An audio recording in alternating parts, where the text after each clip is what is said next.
dragged by hair and forced to kiss Israel flag. The dramatic claims swirling around Greta Thunberg's detention by Israeli authorities are far more than tabloid spectacle.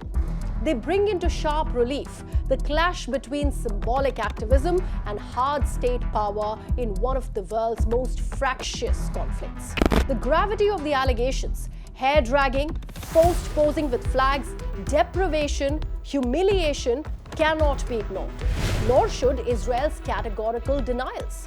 This is a story that demands both skepticism and moral seriousness.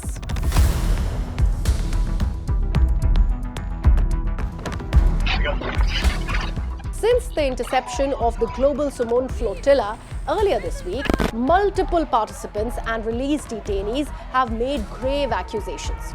Among them, Greta Thunberg, according to correspondence from the Swedish Foreign Ministry, was held in a cell infested with bedbugs, given insufficient food and water, developed rashes, and forced to sit long hours on hard surfaces. Eyewitnesses, the other flotilla participants, say that they saw her dragged by the hair, beaten, and forced to kiss an Israeli flag. She is even said to have been caught wrapped in the Israeli flag and paraded like a trophy.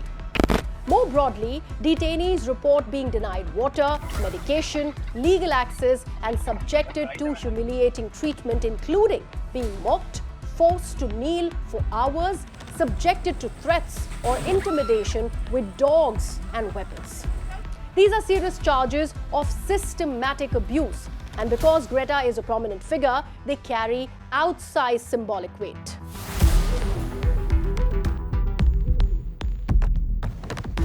Israel's response has been unequivocal, that the claims are false, even quote brazen lies. The Israeli Foreign Ministry insists that all detainees were given water, food, restroom access, medical care, and legal counsel. A statement claimed that detainees refused to expedite their deportation and did not complain to authorities because the allegations never occurred. Israel frames the flotilla as a political stunt, a provocation, or even tied to terrorist sympathies. The intercepting in international waters is defended by Israel under its naval blockade rationale. National Security Minister Itamar Ben-Gvir openly defended the treatment, stating that activists should, quote, get a good feel for the conditions in the Ketziot prison, and aligning them in his remarks with terrorists. His tone betrays a posture of deterrence and public messaging rather than procedural moderation. אלה הטרוריסטים של המשט, אלה הטרוריסטים, די טרוריסט. תקל עליהם, מומחי רוצחים, אגב, האוניות שלהם נמצאו קרחנה שלמה. הם לא באו באמת, לא למשט, לא לעזור, אלא הם באו בעד עזה, בעד הטרוריסטים. אלה טרוריסטים. הם תומכי טרור.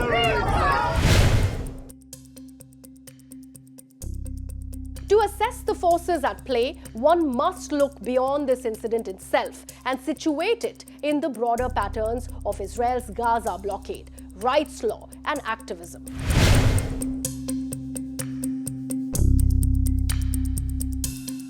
Israel has enforced a maritime blockade of Gaza for nearly 2 decades, citing security concerns and intent to stop arms smuggling to Hamas.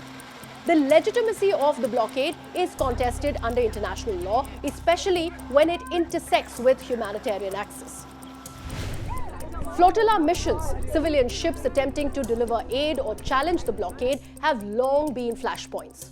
The 2010 Mavi Mara Mara raid, in which Israeli commandos boarded a Turkish ship and killed 10 activists, remains a notorious precedent. In June 2025, Greta joined the Madeleine flotilla, which was intercepted, its participants detained and deported. Israel labeled it a selfie yacht and accused participants of political theater. That earlier episode already underscored how sensitive Israel is to activist incursions, especially those with global media attention. My name is Greta Thunberg. Greta Thunberg is no typical protester. She's a global brand of moral pressure.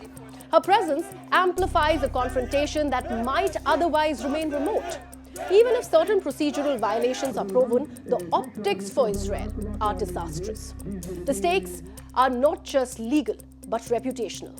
On the flip side, some critics caution that heavily symptomized narratives of a celebrity martyr can sometimes overshadow the broader suffering in Gaza or reduce complex political conflict into moral caricature. In any dispute involving detention and abuse, corroboration matters. So far, the claims rest on detainee testimony and embassy memoranda. The Israeli side also offers strong categorical denials. Neither side has publicly so far presented airtight evidence that fully resolves the dispute in isolation. States always have the right to enforce their borders and apply law. But detention brings obligations, humane treatment, due process, transparency. Even highly politicized actors deserve rights. The allegations, if true, would amount to abuse of power. The focus on Thunberg is justified. She unavoidably becomes a lightning rod.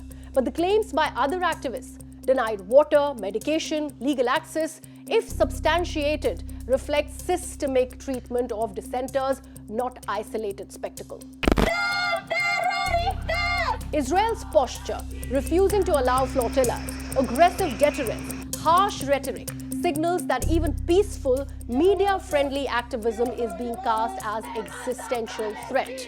That narrows space for dissent in the name of national security. A prominent Western protester draws intense media attention. But what about thousands of Palestinians inside Gaza or in other contexts who allege far worse abuses? The disparity in attention is politically relevant. If independent investigations confirm serious abuse, this episode could mark a major shift in narrative. If not, it may fade as another contested media clash. Israeli authorities' next move, opening access for third-party monitors, releasing records, or lodging counter-investigations, will influence which way the balance sways. The story of Greta Thunberg's detention is not a celebrity drama alone. It is a microcosm of the tensions between state power, international activism, human rights, and the politics of spectacle.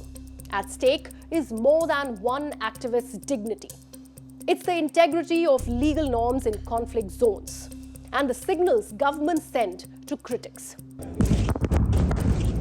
As the dust settles, the world must press not for verdicts, but for truth. Independent, transparent, and accountable. Because in conflicts where large parts of suffering go unseen, even one detained person whose voice reaches millions can become a test of whether law or force prevails.